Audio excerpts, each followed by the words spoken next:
नमस्कार, आप सभी का स्वागत है।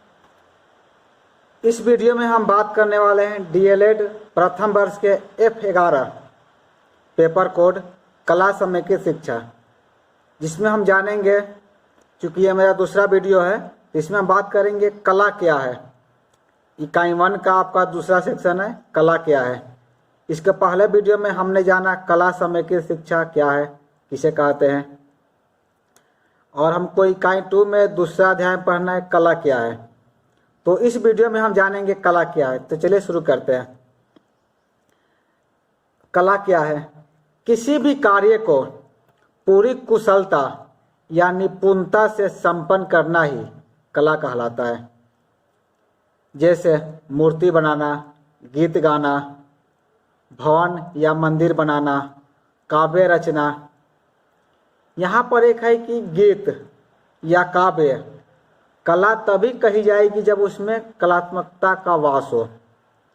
जब तक उसमें कलात्मकता नहीं रहेगी, जब तक उसमें भाव और रस नहीं रहेगा, तब तक उसको हम कला नहीं कह सकते हैं। तो आप बोल सकते हैं कि कला हम उसे कहते हैं कि किसी भी कार्य को, कोई भी हम कार्य कर रहे हैं, यदि पूरी कुशलता और निपुणता से यदि उसको हम संपन्न करते हैं तो वह एक कला है। यदि आप पढ़ाई कर रहे हैं तो पूरे मन से पढ़ाई कर रहे हैं तो वो भी एक कला है। यदि आप डांस कर रहे हैं तो डांस पूरी तत्परता के साथ कर रहे हैं तो वो भी एक आर्ट है। कला के बारे में और हम बात करते हैं तो कला एक संस्कृत भाषा का शब्द है, जिसका अर्थ होता है सुंदर, कोमल, मधुर या फिर सुख प्रदान करने वाला। कला शब्द का सर्वप्रथम प्रयोग हमें ऋग्वेद में प्राप्त होता है। कला को अंग्रेजी में आर्ट कहते हैं, जो एक लैटिन शब्द आर्स ARS का विकसित रूप है, जिसका अर्थ होता है बनाना या उत्पन्न करना। आर्ट शब्द का अर्थ होता है बनाना या उत्पन्न करना। जो अंग्रेजी का आर्ट शब्द है वो आया है आर्ट्स से, और आर्ट्स एक लैटिन शब्द है। और हमारा जो कला शब्द जो है वो कहाँ से आया है? वो आया है ऋग्वेद से। तो यदि हम अंग्रेजी भाषा के आर्ट शब्द की बात करें तो इसका प्रचलन जो है 13वीं शताब्दी से शुरू हुआ था। उसके पहले आर्ट शब्द नहीं था।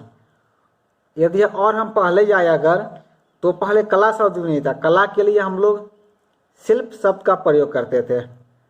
यदि आप पुराने चीज़ें पढ़ते हैं, अगर रामायण या महाभारत आप पढ़िएगा या फिर कोई भी ग्रंथ पढ़िएगा, तो वहाँ पर कला शब्द का प्रयोग नहीं किया गया है। वहाँ पर कला के लिए शिल्प शब्द का प्रयोग किया गया है।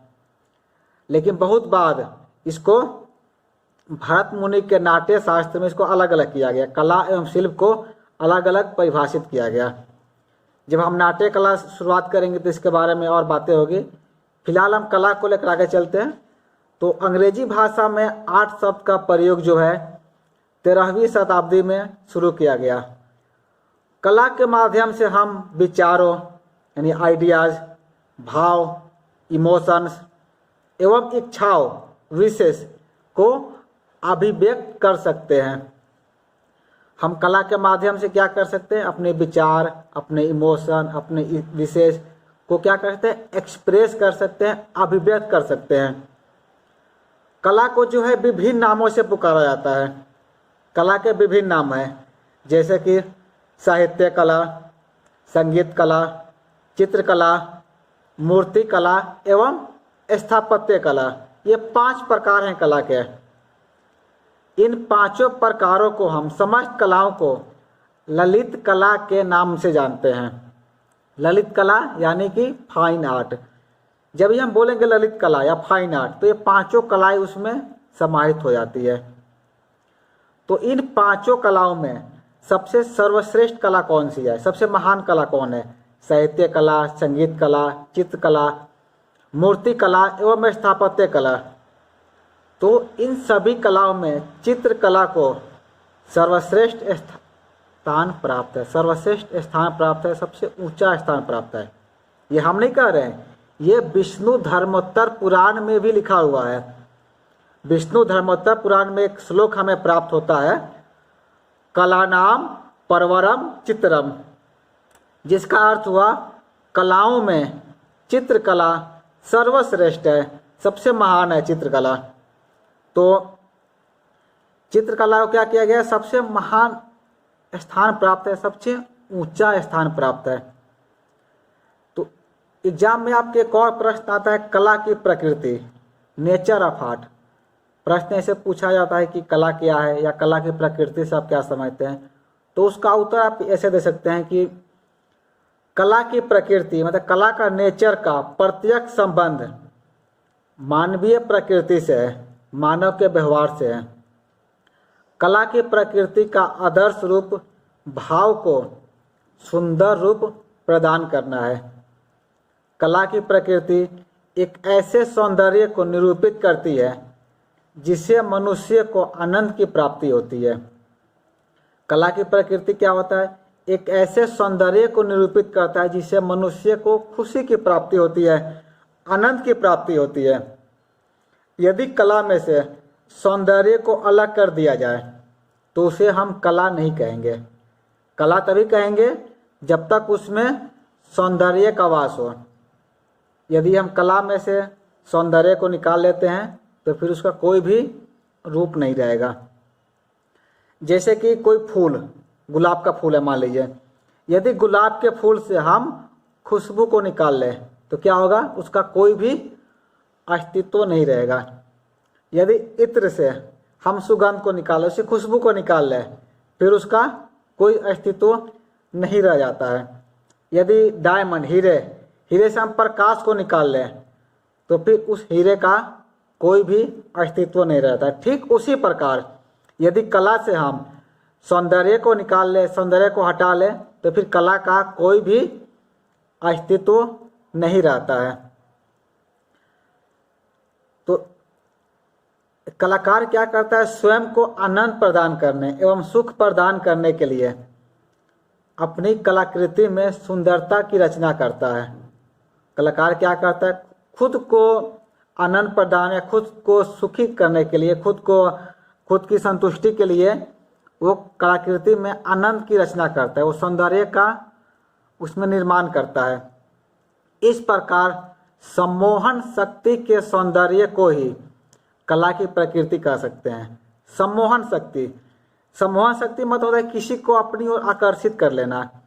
कला में वो ताकत होती है कि वो किसी भी वस्तु को, किसी भी चीज को अपने अंदर वो क्या करती है, अपने पास आकर्षित कर लेती है, समाहित कर लेती है, जिसको हम बोलते हैं सम्मोहन शक्ति, सम्मोहित कर लेती है वो। तो कला की प्रकृति इसे कहते हैं। कला एक प्रकार का सामाजिक तथा मनुष्य का व्यक्तिगत गुण होता है। कला के माध्यम से भावों एवं विचारों का आदान प्रदान किया जाता है। कला में सत्यम, शिवम, सुंदरम तीनों का ही समावेश रहता है। इनके उचित अनुपात के कारण सौंदर्य का संचार होता है।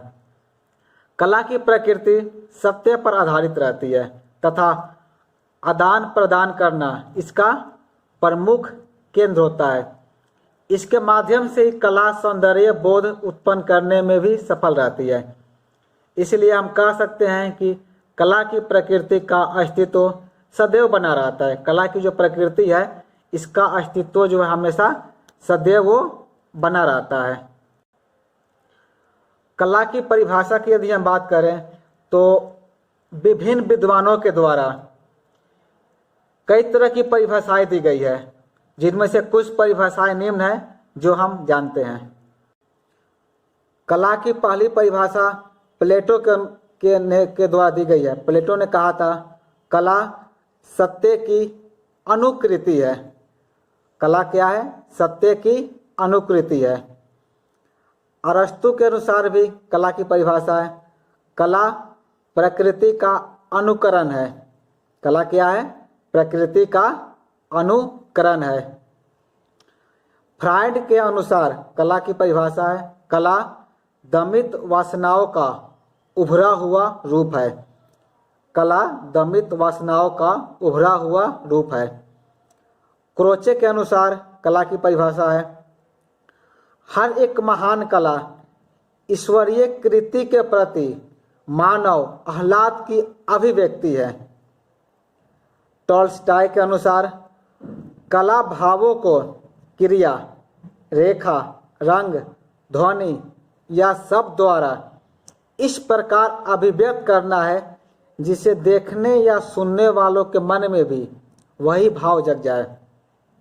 टॉल्स्टॉय यहाँ कहना चाहते हैं कि कला भावों की क्रिया ऐसी होनी चाहिए कि रेखा, रंग, ध्वनि या शब्द के द्वारा हमें इस प्रकार अभिव्यक्त करना चाहिए कि देखने वाले भी कि क्या है, देखने वाले के मन में भी वही भाव जागे जो भाव हम उन्हें दिखाना चाह रहे हैं। हेगेल के अनुसार कला आदि भौतिक सत्ता को व्यक्त करने का एक माध्यम है। रस्किन के अनुसार कला की परिभाषा है, कला में मनुष्य अपनी भावनाओं की अभिव्यक्ति करता है। कला में क्या करता है? मनुष्य अपनी भावनाओं की अभिव्यक्ति करता है, यानी कि एक्सप्रेशन करता है। रविन्द्रनाथ टैगोर के अनुसार कला की परिभाषा है कि कला में मनुष्य अपनी अभिव्यक्ति करता है। इनकी परिभाषा और रस्किन की परिभाषा बहुत मिलती जुलती है। रविन्द्रनाथ ने कहा है कला में मनुष्य अपनी अभिव्यक्ति करता है। जयशंकर प्रसाद के अनुसार कला की परिभाषा है, ईश्वर की कर्तव्य शक्ति का संकुचित रूप जो हमको बोध के लिए मिलता है वही कला है।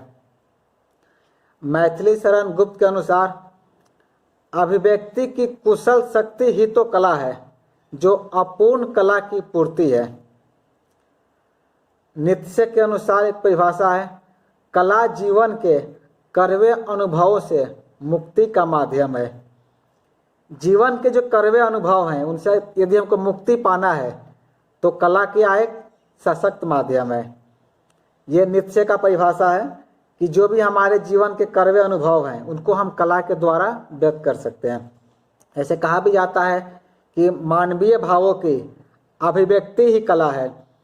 जो हमारे मन में भाव उत्पन्न हो रहे हैं उनको हम यदि प्रस्तुत कर रहे हैं, जो हमारे जीवन के कड़वे अनुभव हैं, इन सब की हम अगर कंक्लूजन की बात करें तो यही निष्कर्ष निकलता है कि मानवीय भावों की अभिव्यक्ति प्रस्तुत करना ही कला है। जो हमारे मन में भाव उत्पन्न हो रहे हैं उनको हम प्रस्तुत कर रहे हैं, इट्स कॉल आर्ट। कला यही है।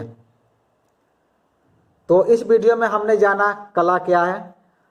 अगले वीडियो में हम जानेंगे कला समेकित शिक्षा की अवधारणा एवं उसका महत्व। धन्यवाद।